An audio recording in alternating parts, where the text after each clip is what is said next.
Where do you want to strengthen the squad? Where do you see? At the moment, I'm very, very happy with the squad. Very happy. So it will depend on if we lose anyone. If we lose, I mean, Tom Cleverley, Ali Al-Habsi, yeah, I count them as part of the squad. Obviously, the loans are expiring now, so them are the positions that we're looking to replace. I don't think it's a real weakness in the squad now. So it wouldn't be a position that I say, oof, we need to improve that area. I think another player for me that has been one of the best foreign players arriving to the Premier League is Anthony. I think his class coming out with the ball, the composure of the guy is yes. I think you're looking at Chicharito at Man United, Van der Vaart at Spurs, Odenwinji at West Brom. For me, value per money or free transfer, Anthony Alcalá has been the best foreign player. Obviously, there's a chance we could lose him in we hope we yes, we hope we don't, but you can't live with that fear. It's just you need to live with the enjoyment that we sign him on a free transfer when the reality is after the World Cup, and now we can tell you there were many clubs that they wanted him. And he's 27, best moment of his career. What he's done this season is just for a new player to arrive in the Premier League, and straight away he was a leader. He's been the captain when Gary Caldwell was away. He's been a phenomenal player. That back pass in the first minute on Sunday. That was just to test then. Just what about Charles? Is it positive that he could start the new season with us, or is it likely we are going to lose him in the summer? Well, it's impossible. If anyone tells you, nobody knows what's going to happen. Charles has got 1 year left with us, and we're planning with him.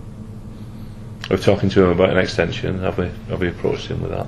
We spoke with his representatives. Obviously, when you get the contracts, when you go down to 12 months, you need to always at least let him know what the position of the football club, and I think we need to see what happens. But what pleases me is that Charles is taking responsibility when the team needed him to take responsibility.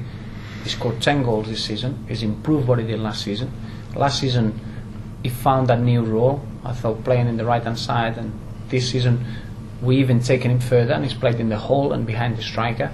And I think he's improved massively season by season.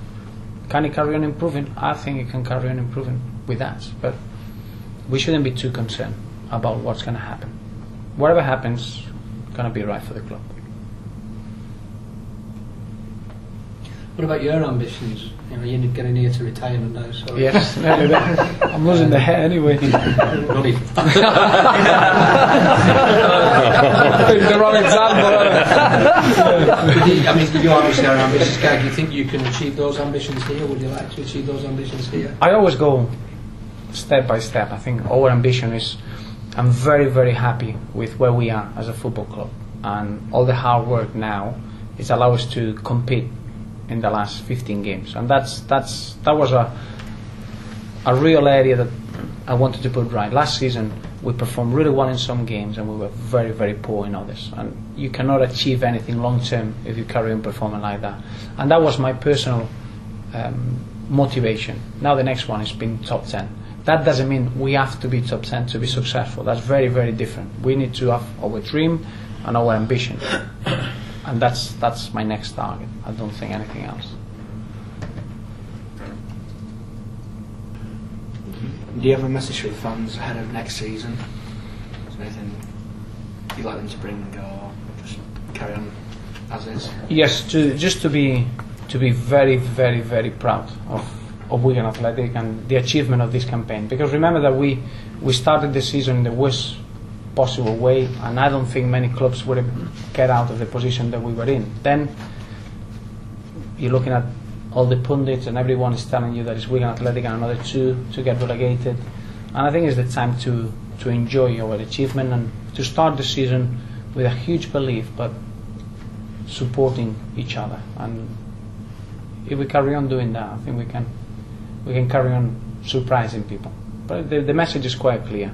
Thank you for the massive impact that you had, especially in the last 2 cup finals, because I saw them as I told the players that after 36 games the league was over for us. We had two cup finals, and we treated them that way, and the fans did that as well. And it's a massive, massive thank you, because they played a massive part. And I know a large section of fans, they've been very supportive, and you had to be very, very patient, because it's a different style of football. Sometimes you can get a little bit frustrated, but at the end it's all made sense, and it's time to be proud of Wigan Athletic and make sure that you enjoy walking around with that in your heart, because it's a passion.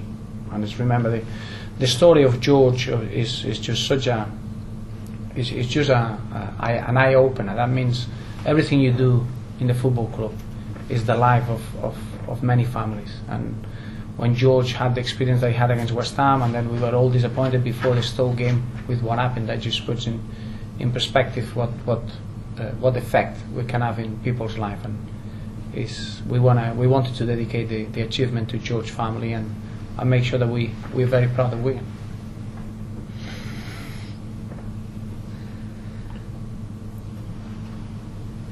Anyone else? I've just got one more. You always look so cool, calm, collected on the touchline. Yeah, you look around the stands and we're all nervous wrecks. How do you manage it?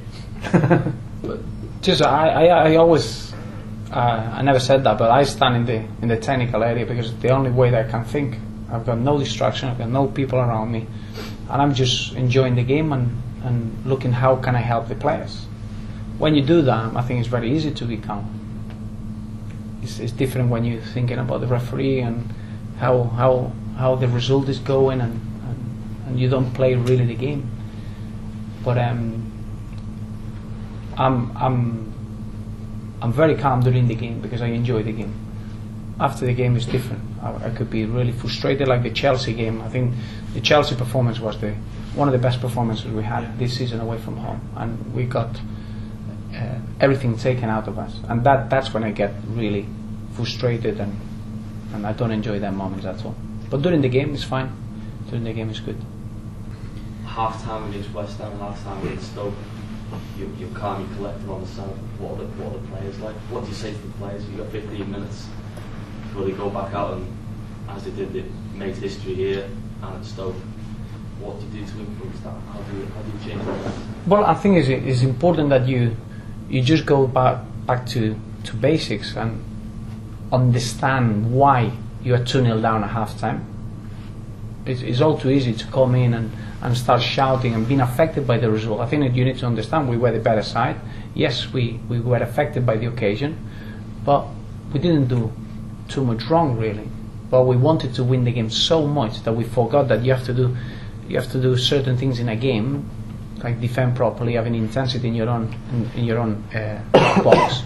And it was just giving it a little bit of normality and just come out and take risks. We took risks, and we had to, and allow the player to be a little bit composed and calm and play the game, not the occasion. And it was a big occasion, but I felt the reaction in the second half. It doesn't matter what a manager says at half time. If you haven't got the character within the squad to react and say, well, we're giving everything we've got here, it doesn't matter what the manager says. But I think it's very important to help the players. Sometimes you can get carried away with emotions and you don't help the players if you do that.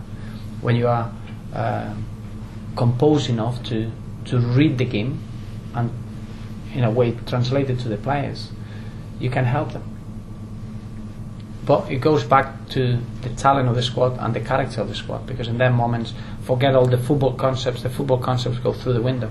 It's just you or me on that football pitch, and that's just down to character. And I think you'll never get a bigger test than the one we had at West Ham. We were relegated at half time, and then we finished the game, and we all know we felt that we stayed up. That's how big 45 minutes can be.